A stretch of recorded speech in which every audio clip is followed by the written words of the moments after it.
You're listening to the Trade Show Insights Podcast, Season 18, Episode 5.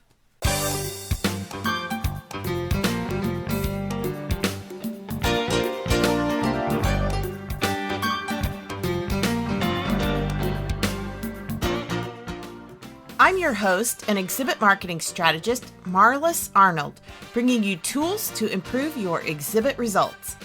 On today's episode, brought to you by the Exhibit Marketers Cafe, we're talking about how to extend the life of your trade show by building a community around it.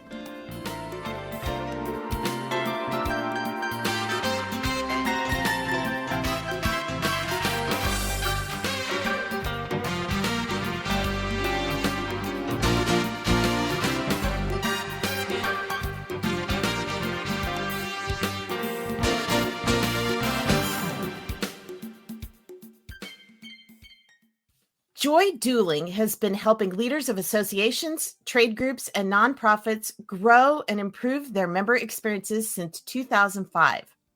Before founding The Joy of Membership, love that name, she served for nearly 10 years as the executive director of a membership-based nonprofit, which she helped launch from scratch and led to annual revenues of more than $1 million exclusively from membership contributions. Joy has been widely recognized as a speaker, online educator, and trusted advisor, twice winning the Unsung Hero Award from the National Association of Women Business Owners Central Illinois chapter. She has extensive experience in strategic planning, team facilitation, change management, and association operations. Joy, thanks so much for joining Trade Show Insights today. Oh, I'm delighted to be here. Well, you and I have had a lot of conversations over the years about a lot of different things. And one thing I love, you really focus on community and experience and really developing an audience journey. So I want to talk about that. Now, your focus is associations. And while not every trade show is run by an association, there's still, I think all trade shows need to start thinking of themselves as a community, as a membership, as an entity that can be, enhanced throughout the year. And I've said that for a long time, that trade shows need to look at, beyond that 1 week experience. So let's talk about some of the things that you really work with your clients on and what you really focus on as far as, the audience connection. How do you see, especially when we look at it from a trade show and conference perspective, how can organizers encourage that whole audience connection? Well, I think there's a lot of overlap between, what associations do for their member journey and what trade show organizers can do for their trade show participants.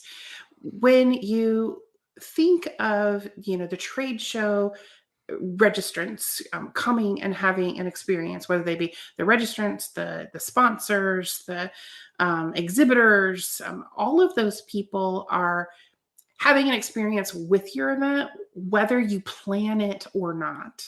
So doing a little bit of intentional planning around what you want that experience could go a long way. Now, a lot of organizations, they just look at it from the point of registration to, the post-event evaluation, and that's their experience. But it can go a lot broader than that. You can have a follow-up where you're connecting the attendees back to speakers and sponsors and, building that extended value for sponsors.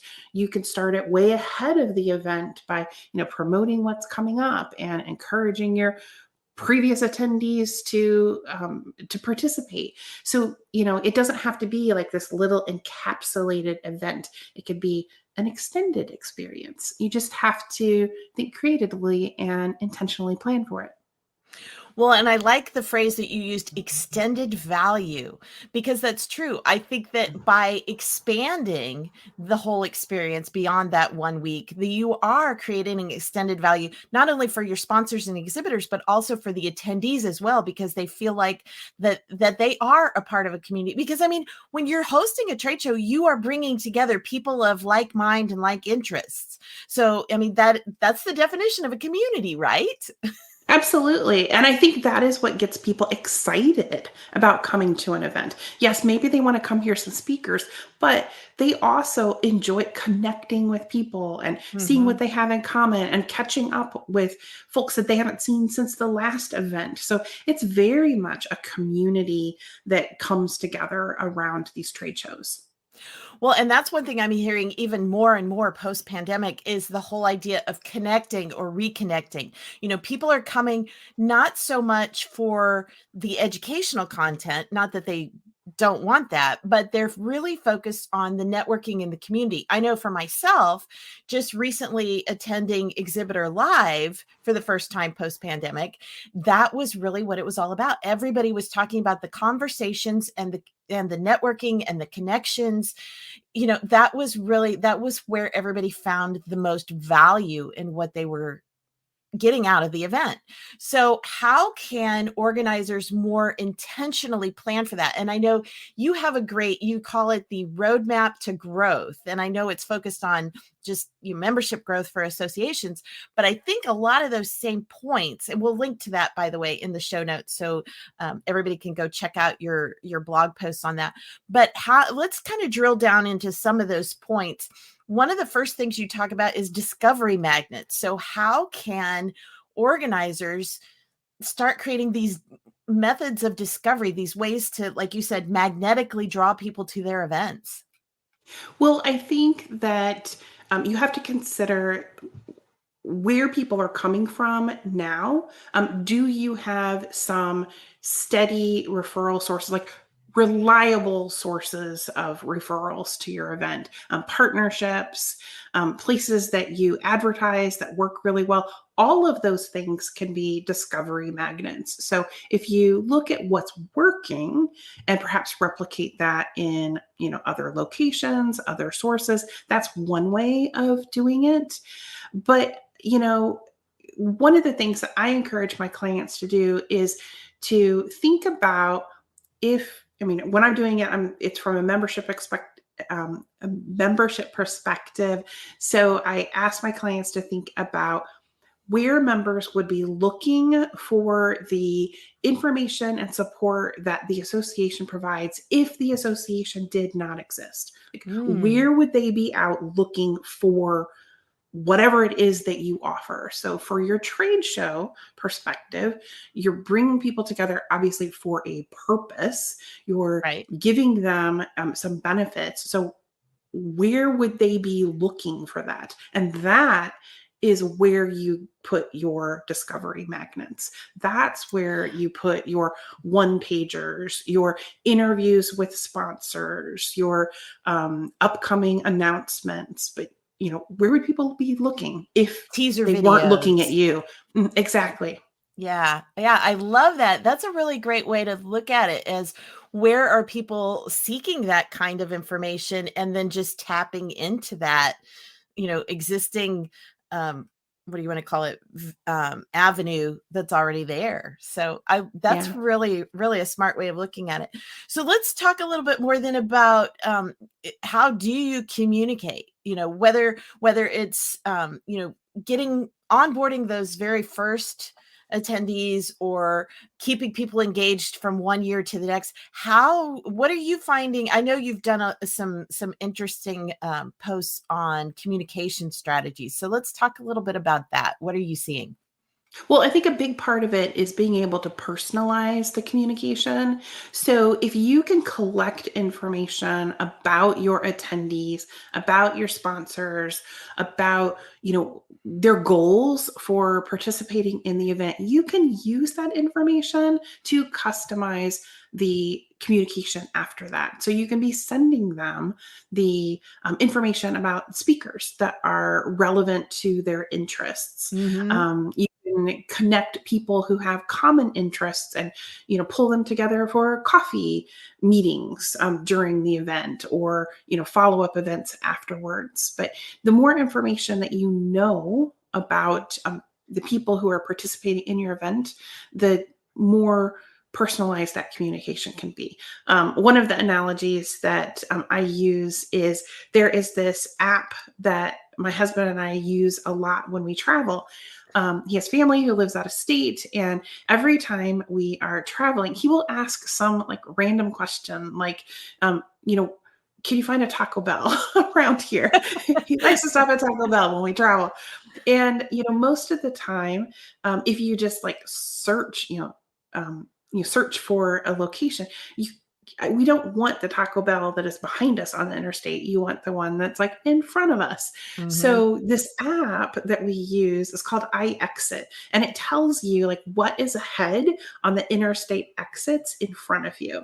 And so I use that as an analogy because, members want to know like what's the Taco Bell that's in front of them, not behind them. So if you can find out their interests, like their goals for the event, you can set out, these way stops on the path ahead of them, and not pay attention to the things that they're not really interested in, not send communications that they're going to tune out because, they're beyond that now. Does that make sense?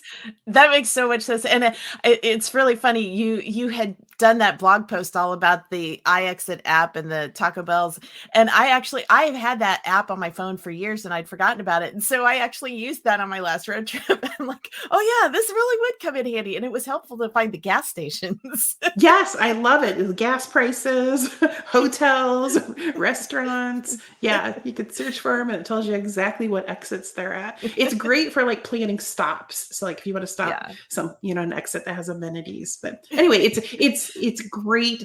It's a great analogy for personalizing the experience. It is. It is. And it would be great if we could figure out a way to create that same kind of thing of,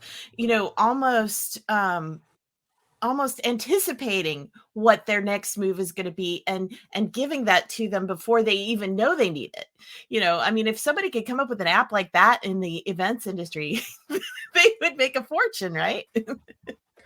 Well, I think part of it is, really thinking about a participant's involvement in the event as a journey. I mean, we touched on discovery magnets kind of being the point at which they learn about your event. But, beyond that, you have, the stage of contemplation where they're deciding, is this event for me?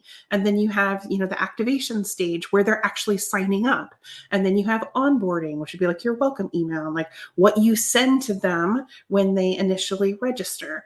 And then you have, early engagement and extended engagement. And then you're rolling around to the next year. So you got to think about the pre-renewal Mhm. and, rewarding your loyal attendees. And if you think about that journey from the perspective of a registrant, and also a separate journey for your sponsors and a Mhm. separate journey for your exhibitors, you can actually kind of plan out that roadmap for, this is a first time attendee. What is a first time attendee going to need? What are the things that are naturally going to come up for them? Questions along the way. Where are they going to meet people who are similar to them? Same thing for sponsors. This is a first time sponsor versus this is a sponsor who has been participating in this event for the last decade. There's a journey there from the point of, True. yeah. So I think you can do it, but you have to kind of hit the pause button for a moment and intentionally plan it. Well, and I like how you talked about that each kind of group or persona has a different journey, a different path. And if you've got a first-time exhibitor, they're going to have a very different path than an exhibitor who's been coming for the last 25 years. So I know that's one of the things that my show organizer clients, one of the objections I get all the time is, we just don't have the staff. We just don't have the time for all of this. We can't do personalized outreach. Do you have some tips or tools that you use or you recommend that can help to streamline that process? Well, nowadays, the automations that you can do are amazing. I mean, the platform that I use with my clients is Journey Care. There are opportunities to use Zapier, Integromat, which is now called Make, all sorts of tools that you can use where you kind of set up the journey once and you drop somebody into it and they automatically get all the right messages, all the right personalization. So I think technology can go a long way. And a lot of times that technology can run right alongside the tools that you're already using for your trade show Mhm. management. Well, and I know you've also talked about just the whole idea of the personal outreach, of the personal phone calls, and how do you incorporate that in? How do you recommend that organizers pull that into their toolkit? Well, certainly phone calls take some time. There are opportunities to do pre recorded voicemails that you drop out to people. You can automate that process. Um, Sometimes things like video messages work really well instead of phone calls. There are tools like Bonjoro or well, flew out of my head. But there I are use there I are use one video called tools. SendSpark is what I Yes. use. So So you can use those and then you just record a quick little 30, 60-second clip that you can send out to people. There are definitely ways that you can do it in mass that don't necessarily feel like they're being done in bulk. well, and I know some of those tools even have the option that you can record like a generic video, and then they have a way that they can personalize, like put the person's name, the individual person's name up on the screen so that it looks more like it's been personalized. So, Yeah. I just think if it's been a while since trade show organizers have looked at the technology that's out there, it's time to kind of take a peek at the tools that are available because man, you can do some amazing things with tech nowadays. and we'll link to some of those in the show notes, by the way, Oh, so good. people can go and check those out. So, Joy will give me some of her best tools, and I'll also put some of my favorites in there as well. So you can check those out. Be sure and check out in the show notes. So let's talk a little bit more about the nurturing or how to really extend that conversation in between. Any other tips that you have for doing that? Well, I think if you consider, people who have attended your event almost as alumni when they leave, I like um, that. yeah, framing the extended experience around, you know, what would be valuable to our alumni and treating them as alumni between the events can go a long way. So, what does a typical university do with alumni? They hold events. They invite you back for football games. They They send send you you monthly messages. newsletters. Yes, yes. So I think if you just think about, these people who have attended, they are your community. They have these natural connections, and staying in communication with them, giving them the opportunity to connect back, to extend their learning beyond the sessions will get them excited about coming back next year because it was so much more than coming to a 2-day trade show. They really got extended value out of it. Well, and there's that extended value again. I love that. So, and going back to the idea of the alumni communications, I mean, just thinking about the communications, like I said, we get a monthly newsletter, magazine, whatever, from our university, and what's in there. So they talk about news and what's going on around the campus. So same kind of thing that a trade show could do is talk about what's coming up or what they have planned. And then they also do spotlights, do alumni spotlight articles in there. So, same kind of thing. You could spotlight your exhibitors, spotlight your sponsors, spotlight certain attendees. I think there's so much opportunity. I think just taking that and reframing it into looking, and I always say this for trade shows of like, look outside the world of trade shows for the trade show itself. But I mean, that's one thing I never really thought about is taking the idea of alumni communications and pulling those same methods into the uh, trade show communication. flow. I mean, that makes so much sense. And it's really an opportunity for the attendees, the sponsors, the exhibitors to feel like they're part of something more Hmm. than just that 2 or 3 day event. I love that. I love that.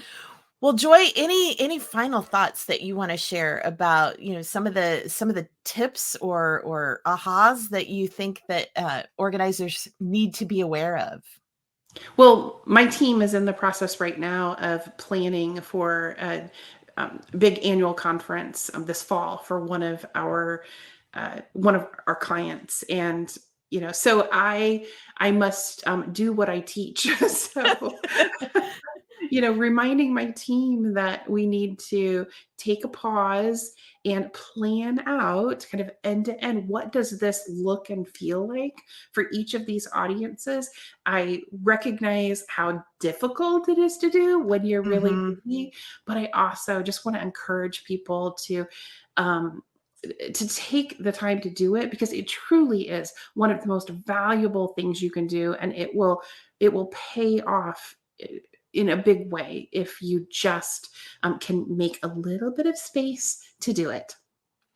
Well, and just looking at it from that fresh perspective, like you said, putting on the attendee glasses and seeing it through their eyes, I think can really make a whole lot of difference. So, Joy, thank you so much. What's the best way for people to reach out to you if they have additional questions or they want your advice? My website is joyofmembership.com, so you can certainly connect with me there. I primarily hang out on LinkedIn, so I'd love to connect with folks there. And then if they're listening to this, they must like podcasts. So I also publish a podcast, Joy of Membership podcast. So you can look for me on your favorite podcast player as well. I publish specific to membership, but a lot of trade show exhibitors and organizers are associated with associations. So if that fits you, you might enjoy it. And a lot of the topics that you do on your podcast are not specific to associations. I mean, like you said, it's more universal topics that I think every organizer could benefit from. So, Joy, thank you so much for being our guest on Trade Show Insights today. It's always great to hear your genius perspective on things. I love it. Well, thank you so much for having me, Marlis. It's been a pleasure.